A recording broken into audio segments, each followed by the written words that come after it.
Radhe Radhe, good morning সবাইকে। আমাদের 30 ডেজের যে চ্যালেঞ্জ আছে ডেলি ব্লগসের, তার আজকে প্রথম দিন শুরু হচ্ছে। নতুন করে নতুন কিছু শুরু করার চেষ্টা। তোমাদেরকে অনুরোধ রইল, ভিডিও আমাদের দেখবে, পুরো ভিডিও দেখবে, ভালো লাগলে কমেন্ট করবে, যদি খারাপ লাগে সেটাও কমেন্ট করে আমাদের জানাবে যে খারাপটা কি হলো। তো চলো আজকের দিন কেমন কাটছে তোমাদের সাথে শেয়ার করি। দেখতে থাকো আমাদের ভিডিও আর সঙ্গে থাকো আমাদের চ্যানেলে একদম শেষ পর্যন্ত। তো আমাদের দিন আজকে একটু লেটেই শুরু হয়েছে। আজকে একটা স্যাটারডে ছুটির দিন, আর তার উপরে সকালবেলা শরীরটা কাউরি ভালো ছিল না। আমরা 5টার সময় উঠেছি, উঠে আবার শুয়ে পড়েছি। 5টার সময় আমাদের মর্নিং ওয়াকে যাওয়ার কথা ছিল। তো এখন ব্রেকফাস্টের প্রিপারেশন হচ্ছে। এই যে ইনি সবজি কাটছেন, টমেটো আলু কুমড়ো দিয়ে একটা সবজি, আর আপাতত রুটি হচ্ছে তাড়াহুড়ো করে। আর কিছুই এখন হবে না, কারণ লেট হয়ে গেছে অনেক। বাকি আগে দেখা যাক। আমাদের তরকারি বসানো হয়ে গেছে। এখানে ঝুড়িতে আটা মাখাও চাপা রেখে রেখেছি। রুটির জন্য আটা মাখাও রেডি হয়ে গেছে। আর এবার যাচ্ছি ফুল তুলতে।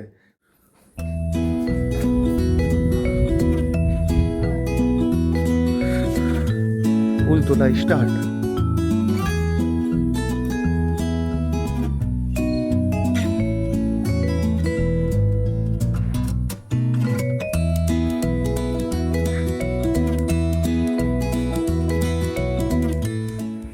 আমাদের বাগান শুরু এইখান থেকে, তারপরে এদিকেও কিছু গাছ আছে, এদিকেও কিছু ফুল গাছ লাগানো, যাতে পুজো দেওয়া যায়। এখানেও কিছু বসানো আছে বস্তায় ক্যারেটে। গাছের মধ্যে কুমড়ো ফুল।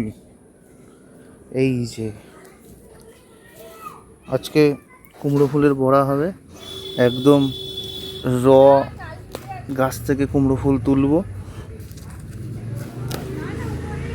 এই যে দুটোই ফুটেছে, ঠিক আছে, দুটোরই বড়া করব, তাও ভালো, কিন্তু করব। এই যে আমাদের রেডি রুটি, তরকারি, এখানে লঙ্কা আর আচার। একদম সুপার খাবার, সকালবেলার ব্রেকফাস্ট একদম দারুণ। রেডি।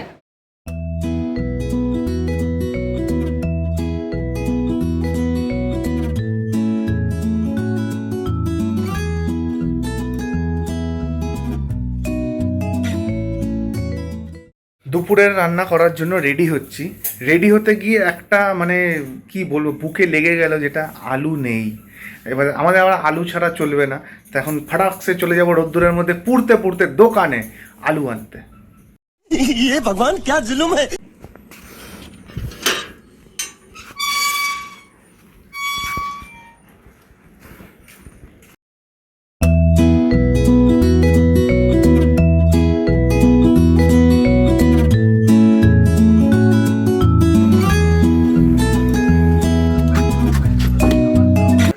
রান্নার প্রস্তুতি চলছে।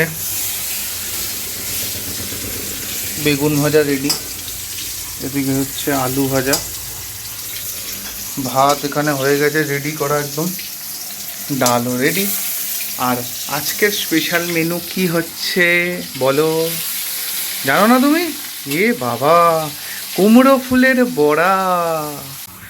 বাড়িতে মানে বাড়িতে থাকলে কি, ছুটি থাকলে আমার ডিউটি কি আছে তোমাদেরকে দেখাচ্ছি, চলো।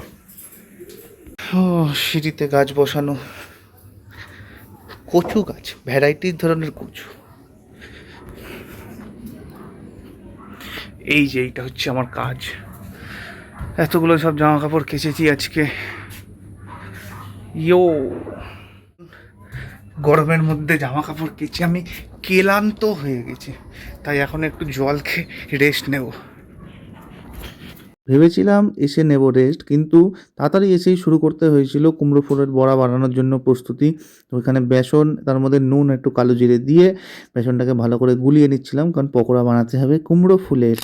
এবার কুমড়ো ফুলগুলোকে ভালো করে ধুয়ে কিছুক্ষণ রেখে দিয়েছিলাম যাতে জলটা ঝরে যায়, ঝুড়ির মধ্যে রেখেছিলাম।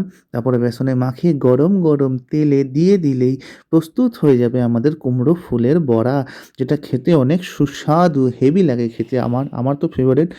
আর এদিকে পুরো সব রেডি হয়ে গেছে, থালায় সাজিয়ে নিয়েছি। এবার ধীরে ধীরে আস্তে আস্তে সার্ভ করে খাওয়া দাওয়া শুরু।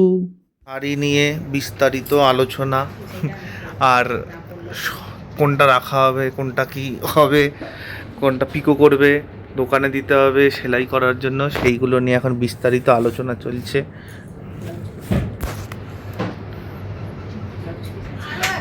এতগুলো আরও নিয়ে আসছে। এই যে রাতে করব তরকার ডাল, তাই একটা বাটির মধ্যে ডাল ঢেলে ওর মধ্যে জল দিয়ে কিছুক্ষণের জন্য ভিজিয়ে দিলাম। এই মাত্র একটা আগুন লেগে যাওয়ার মতো সিচুয়েশন ক্রিয়েট হয়ে গেছিলো। তা এই যে আমাদের মানে এসির যে প্লাগটা থাকে সেটা হচ্ছে প্লাগটা পুড়ে গেছে। আর এই যে এসির তারটা, এই তারটাও দেখছি এখান দিয়ে গরম হয়ে পুড়ে গেছে। তো এটাকে এখন চেঞ্জ করতে হবে। ভিতরে বোর্ড খুলে দিয়েছি। এই যে বোর্ডে কিছু একটা প্রবলেম হয়েছিল, যার জন্য তারটা পুড়ে গেছে।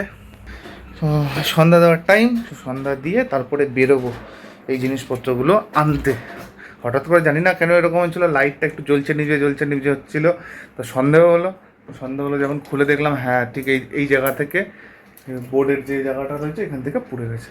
ঠিক আছে, যাই হোক, সব কিছু খারাপ হওয়ার থেকে আগেই হয়ে গেছে সব কিছু।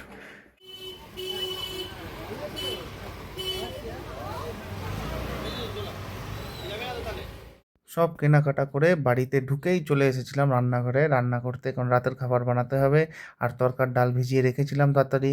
কড়াই গরম করে তাতে তেল দিয়ে জিরে আর তেজপাতা ফোড়ন দিয়ে টমেটো কুচিয়ে রেখেছিলাম, টমেটোগুলো দিয়ে দিয়েছি একটু ভাজা হওয়ার জন্য। আর এদিকে আমাদের ডাল সিদ্ধ হয়ে গেছে, আর ধনেপাতা কুচিয়ে রেখে দিয়েছি, এটা পরে লাগবে। হালকা করে টমেটোটা ভাজা হয়ে গেলে নুন হলুদ দিয়ে আর উপর দিয়ে দেবো আদা ঘষে আর তড়কা মশলা, এগুলো দিয়ে ভালো করে একটু নাড়িয়ে দিতে হবে। আর যতক্ষণ না কষানো হচ্ছে ততক্ষণ কিন্তু ডাল দেবো না, ভালো করে কষিয়ে নিয়ে ডালটাকে পুরোপুরি ঢেলে দেবো। যেহেতু ডাল সিদ্ধ সেহেতু তাড়াতাড়ি হয়ে যাবে। তারপর ভালো করে সব পুরো মিশ্রণটাকেই ভালো করে মিশিয়ে নেবো, যাতে ডালের সাথে মশলাটা ভালো করে মিশে যায়। 5 থেকে 7 মিনিটের জন্য একটুখানি গ্যাসের ফ্লেম কমিয়ে ঢাকা দিয়ে রাখবো। ঢাকনা তুলে একটুখানি ধনেপাতাটা দিলে খুব ভালো ফ্লেভার আসে। আর দেবো একটু কাসুরি মেথি, এটাকে একটু হাতে ঘষে দিলে সেন্টটা ভালো হয়। সামান্য পরিমাণ চিনি দেবো, চিনিটা নাও দিতে পারেন যারা যারা না খায়, আমি একটু রান্নায় দিই, ভালো লাগে। তারপরে এটাকে ভালো করে মিশিয়ে একটুখানি ফুটিয়েই নামিয়ে নেব। এবার একদম সার্ভ করার জন্য রেডি। যে কোনো কিছুর সাথে খাওয়া যাবে, যেমন রুমালি রুটি, তন্দুরি রুটি, বাটার নান, প্লেন রুটি, খুব সুস্বাদু লাগে, খুব ভালো লাগে। আমরা তো রুটি দিয়েই খেয়েছিলাম, অসাধারণ লেগেছিল খেতে। আপনারাও করে জানাবেন কেমন লাগলো।